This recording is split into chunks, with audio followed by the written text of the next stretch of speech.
Today we will talk about internuclear ophthalmoplegia.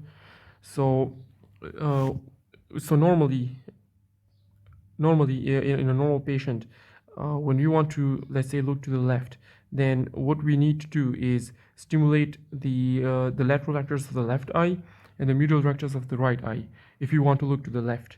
So in normal patient, the higher center will stimulate the sixth cranial nerve, and the sixth cranial nerve will then stimulate by way of the internuclear by way of medial longitudinal fasciculus, the third nerve.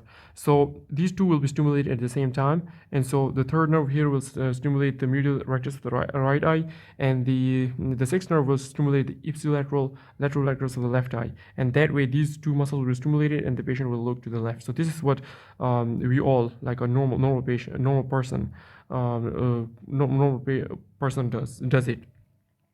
But in a patient with internuclear ophthalmoplegia, there is a lesion in the medial longitudinal fasciculus. This is medial longitudinal fasciculus. So there is a lesion here, and then there is a disturbance of this whole process. And so now let's say, for example, we have a lesion here, which means we have a lesion in the right medial longitudinal fasciculus. So the higher center will fire here and stimulate the cranial nerve 6. Now the cranial nerve 6 cannot stimulate the third nerve because here there's a lesion here, for example, in multiple sclerosis. So this nerve will be stimulated, but this nerve will not be stimulated. So this nerve, when the cranial nerve third is not stimulated, the medial rectus will not work, and so there will be failure of adduction of the ipsilateral eye. Okay, so this right eye cannot look to the left. So there is a failure of adduction, or failure to look to the left. Then this eye, this nerve is normal, so the lateral rectus here will work and it will look to the left. But as this eye did not move to the left, so this eye will get confused because the eyes are not in alignment, and this eye will try to look back to the left, to the right, and then so there is a confusion because this nerve wants it to look to the left, and this eye did not move, so and it wants to be in alignment with the right eye, so we want to look this way, but this eye will go this way because in order to maintain the alignment, and this will result in confusion and result in nystagmus. So the idea here is that